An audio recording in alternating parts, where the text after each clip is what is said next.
പെണ്ണിനെക്കാളും വാശി പെണ്ണിന്റെ ഉമ്മയ്ക്ക. ഒരു ജീവിതം അതൊന്നും നോക്കണില്ല. സ്വന്തം മക്കളുടെ ജീവിതം നിനക്കാ നഷ്ടം പെങ്ങളെ. എന്റെ പെങ്ങളോട് ഞാൻ പറയണ, നീ വിചാരിക്കണത് നിനക്കറിയാനിട്ടാ പെങ്ങളെ. ഈ വാശിയും വൈരാഗ്യം നീ ചിന്തിച്ചു നോക്കിക്കേ. ഏതൊരു ഭാര്യയും ഭർത്താവും 10 മിനിറ്റിരുന്ന് സംസാരിച്ചാൽ തീരുന്ന വിഷയമേ ലോകത്തുള്ളൂ. അത് 10 മിനിറ്റ് സംസാരിക്കണം. പക്ഷെ സംസാരിക്കാൻ സമ്മതിക്കൂലല്ലോ. വിളിച്ചിറക്കുമ്പോ തന്നെ മകളോട് ഉമ്മ പറയുന്നുണ്ട്, വീട്ടിൽ കൊണ്ടുവന്നിട്ട് പറയാ, ഫോണിങ് തന്നേരെ, ഇനി അവൻ വിളിച്ചാ എടുക്കണ്ട. കാരണം വിളിച്ചാ തിരിച്ചു പോകും. അല്ലെങ്കിൽ പറയാം, അവന്റെ നമ്പര് ബ്ലോക്ക് ചെയ്ത് വെച്ചേരെ, വാട്സപ്പ് ബ്ലോക്ക് ചെയ്ത് വെച്ചേരെ, വിളിച്ചാ ഇനി എടുക്കേ ചെയ്യരുത്. വാശിയടോ. എന്റെ പ്രിയപ്പെട്ട സഹോദരങ്ങളെ, പലരുടെയും ജീവിതം തൊലച്ചു കളയുന്നത് ഈ വാശിയ. അള്ളാഹു ഉമ്മത്തിനെ കാത്തിരക്ഷിക്കുമാറാകട്ടെ. ഞാൻ എപ്പോഴും ഒരു ഉദാഹരണം പറയാറുണ്ട്. ഞാൻ ജോലി ചെയ്യുന്ന പള്ളിയിൽ ഒരിക്കൽ ഒരു മസ്ലഹത്ത് ഉണ്ടായി. ഒരു സമ്പന്ന 101 പവനൊക്കെ കൊടുത്ത വലിയൊരു കല്യാണം. ആ കല്യാണം അടിച്ചു പിരിഞ്ഞു. എല്ലാ ചർച്ചയും പോയി. അവസാനം വെള്ളിയാഴ്ച കൊടുത്തത് മുഴുവനും തിരിച്ചു വാങ്ങാൻ അഡ്വക്കേറ്റ് ഉൾപ്പെടെ കുറെ ആൾക്കാർ വന്നു. ഞാൻ പറഞ്ഞു, എനിക്ക് ഇവരോട് ആരോടും എനിക്ക് സംസാരിക്കേണ്ട കാര്യമൊന്നുമില്ല. എനിക്ക് ആ പയ്യനോടും പെണ്ണിനോടും ഒന്ന് 10 മിനിറ്റ് സംസാരിക്കണം. ഉടനെ പെണ്ണിന്റെ വാപ്പ പറയാ, എല്ലാ ചർച്ചയും കഴിഞ്ഞതാ, ഇനി ആരും സംസാരിക്കണ്ട. അയാൾക്കാ വാശി. ഞാൻ ഇതിന് രണ്ടിനെയും വിളിച്ചുകൊണ്ട് മദ്രസയുടെ മുകളിൽ പോയി.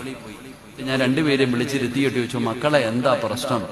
ചോദിച്ചത് മാത്രമേ എനിക്ക് ഓർമ്മയുള്ളൂ. ഞാൻ പറഞ്ഞു, മക്കളെ പോയതൊക്കെ പോട്ടടാ, നിന്റെ ഭാര്യയല്ലേടാ, ഒന്ന് ഒരു അവസരം കൂടെ കൊടുത്തൂടെ, ഒന്ന് നിങ്ങൾക്ക് ജീവിച്ചൂടെ ഇവളുടെ കൂടെ? അങ്ങനൊന്നും അല്ല അവൻ പറഞ്ഞത്, ഞാൻ ഇവിടെ വെച്ച് പറയണില്ല. അവസാനം ഞാൻ പറഞ്ഞു, 8ാമത്തെ ഒരു അടവുണ്ടല്ലോ, ഞാൻ ഇവരോട് പറഞ്ഞു, മക്കളെ എന്തായാലും നിങ്ങൾ പിരിയാൻ തീരുമാനിച്ചു. താഴെ ചെന്ന് ഒപ്പിട്ട് കഴിഞ്ഞാൽ നിങ്ങളുടെ രണ്ടുപേരുടെയും വീട്ടുകാർ നിങ്ങളെ വിളിച്ചു കൊണ്ടുപോകും. കഴിഞ്ഞു.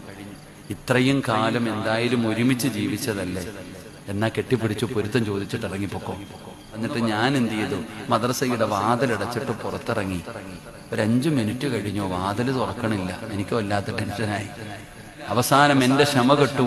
ഞാൻ ആ വാതിൽ തുറന്ന് അകത്തേക്ക് കയറി ചെന്നപ്പോ രണ്ടും കൂടെ കെട്ടിപ്പിടിച്ചു നിന്നിട്ട് കരയുന്നുണ്ട്. ഞങ്ങൾക്ക് ജീവിക്കണം ഉസ്താദേ, ഞങ്ങളെ പിരിപ്പിക്കരുത്, ഇത്രയേ ഉള്ളടോ. ഞാൻ അവരോട് പറഞ്ഞു, ഈ പുറകിലൂടെ ഒരു വഴിയുണ്ട്, ഇതിലേ ഇറങ്ങി ഏതെങ്കിലും ലോഡ്ജിൽ പോയി റൂം എടുത്ത് താമസിക്ക്, വീട്ടിൽ മാത്രം പോകരുത്. കാരണം എന്തേ, നിങ്ങളുടെ വീട്ടുകാരാ നിങ്ങളെ ജീവിക്കാൻ വിടാത്തത്. അള്ളാഹു കാത്തിരക്ഷിക്കുമാറാകട്ടെ. എന്റെ പെങ്ങളോട് ഞാൻ പറയട്ടെ, മോളെ, നീ വിചാരിക്കുന്നത് നിന്റെ ഉമ്മ കാണിക്കുന്നത് ആത്മാർത്ഥ സ്നേഹമാണെന്ന്. ഓക്ക് എന്ത് നഷ്ടപ്പെടാനാ? നിന്റെ ഉമ്മാടെയും വാപ്പാടെയും വാശി നഷ്ടം നിനക്കാ. നിനക്കൊന്ന് ക്ഷമിക്കാൻ കഴിഞ്ഞ അവിടെ തീരുമെല്ലാം. പക്ഷെ നിന്റെ ഉമ്മായും വാപ്പായും വാശി കാണിച്ച് നിന്നെ വിളിച്ചു വീട്ടിൽ കൊണ്ടുവരും. കുറച്ചു കഴിയുമ്പോ അങ്ങോട്ട് മടുക്കും നിന്നെ. പിന്നെ ഏതെങ്കിലും ഒരു 2ാം കെട്ടുകാരന്റെ തലയിൽ കെട്ടിവെക്കാൻ നോക്കും. അത്രേ ഉള്ളൂ മോളെ നിനക്ക്.